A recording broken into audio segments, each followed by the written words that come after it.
नमस्कार दोस्तों।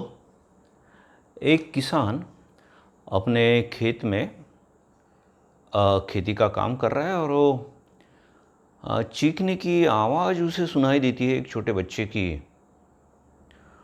तो जिस दिशा से आवाज़ आती है उस दिशा में एक किसान दौड़ लगाता है और देखता है कि एक 10-12 साल का लड़का कीचड़ में दलदल में फंस रहा है और निकलने की चेष्टा कर रहा है लेकिन निकल नहीं पा रहा है।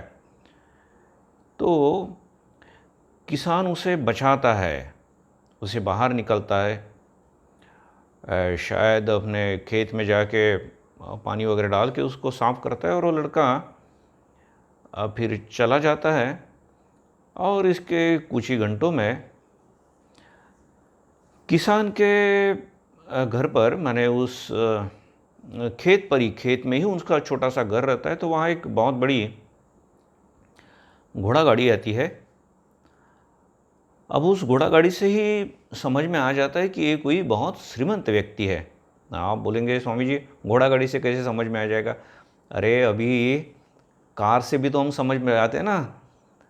वो नैनो है तो उसके पास कितना पैसा होगा, BMW है तो कितना, फरारी होगा तो कितना, है ना। वैसे भी उस समय बग्गियों का भी था, घोड़ा गाड़ी का भी था। खैर, तो किसान सोचता है कि भला कौन है ये। तो खैर वो सज्जन आते हैं और किसान से पूछते हैं कि कुछ देर पहले आपने किसी बच्चे की जान बचाई है? किसान बोलते हैं हाँ। तो सज्जन बोलते, उनके आंख में आंसू आ जाते हैं। बोले भैया आपने मेरे ऊपर बड़े उपकार किए, वो मेरा बेटा था। तो किसान बोलता है सर उसमें क्या है, वो छोटा सा बेटा है, शायद मेरा बेटा भी होता तो आप भी वही करते हैं, है ना। वो आदमी सोच में पड़ जाता है, बोलते हाँ शायद मैं भी वही करता। तो उसी समय एक छोटा बच्चा वहाँ आ जाता है, वो किसान का बच्चा रहता है। और किसान वैसा गरीब है तो इस बच्चे के ऊपर भी, शरीर के ऊपर कुछ बहुत अच्छे कपड़े नहीं रहते। तो ये जो श्रीमंत व्यक्ति है वो पूछता है कि ये क्या आपका बेटा है? तो किसान बोलते जी हाँ। तो बोलते स्कूल में वगैरह जाता है?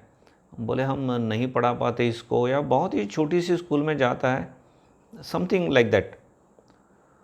तो आदमी बोलता है क्यों नहीं पढ़ा पाते? बोले हमारे पास इतने पैसे नहीं हैं। तो वो आदमी बोलता है कि अब इसको ना अच्छे स्कूल में डालिए और इसको जितना पढ़ना है, कॉलेज पढ़ना है कॉलेज, उसमें आप PhD या जो जो कुछ करना है, शायद उस समय PhD रहता है कि नहीं मालूम नहीं, तो इसका पूरा पैसा मैं दूंगा। तो किसान को भी बड़ा अच्छा लगता है। अरे बोले भगवान की कृपा, देखिए मैंने आज एक अच्छा काम किया, उसका फल तुरंत मिल गया। लोग तो बोलते हैं स्वर्ग में जाने के बाद वगैरह मिलता है, और यहाँ तो मुझे तुरंत ही फल मिला।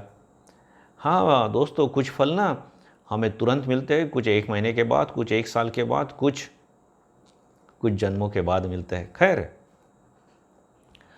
अब ये जो लड़का, ये जो किसान का लड़का, अलेक्जेंडर उसका नाम है, तो बहुत पढ़ रहा है और फ्री के पैसे मिल रहे हैं इसलिए मज़ा कर रहा है, ऐसा नहीं है। He is very very sincere, hard worker, और अच्छा संशोधन भी कर रहा है। सब प्रोफेसर लोग वगैरह उसके ऊपर बहुत खुश रहते हैं। और अब ये जो श्रीमंत व्यक्ति है उसका लड़का भी अब बड़ा हो चुका है। अनफॉर्चुनेटली उसे कुछ हो गया है। अब डॉक्टर बहुत इलाज कर रहे हैं और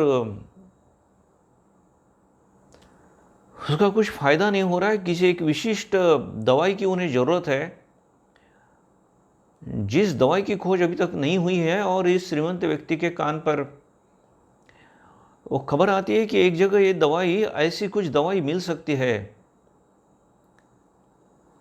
और वहाँ वो जाता है और उस दवाई का सचमुच में इसके ऊपर असर होता है।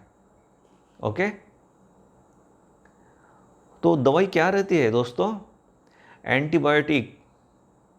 और ऐसा बोल सकते हैं कि that is the first antibiotic in the world, first effective antibiotic. और वो किसने बनाया था वो एंटीबायोटिक? यही हमारा जो अलेक्जेंडर फ्लेमिंग, उसका नाम है अलेक्जेंडर फ्लेमिंग, जो किसान का लड़का है, उसने बनाया है वो। और उसकी वजह से इससे जो इन्फेक्शन हुआ था इस श्रीमंत व्यक्ति के लड़के को, वो लड़का बच जाता है। तो और वो श्रीमंत व्यक्ति का लड़का, उसका नाम मालूम है क्या है? Winston Churchill. हम जानते हैं कि इतिहास में इनका बहुत नाम है, प्रधानमंत्री बन चुके हैं बाद में वो। तो दोस्तों, सबक तो इस कहानी का यही है कि हम अगर दूसरे की मदद करते हैं तो हमें आज न कल उसका फल अवश्य ही मिलता है। इसलिए हमने अच्छे कर्म करते रहने चाहिए, मन में दया का भाव रखना चाहिए, मदद करती रहनी चाहिए, फल हमें अवश्य ही मिलेगा। भगवान की कृपा हमारे ऊपर अवश्य ही होगी। तो ये वीडियो अगर आपको पसंद आया है तो दूसरों के साथ शेयर करें, सब्सक्राइब करें, जिससे आपको नए नए ऐसे ही वीडियो आते रहे। आपको बहुत बहुत धन्यवाद, और आप सब लोगों के लिए मैं बहुत बहुत हृदयपूर्वक प्रार्थना करता हूँ। Thank you.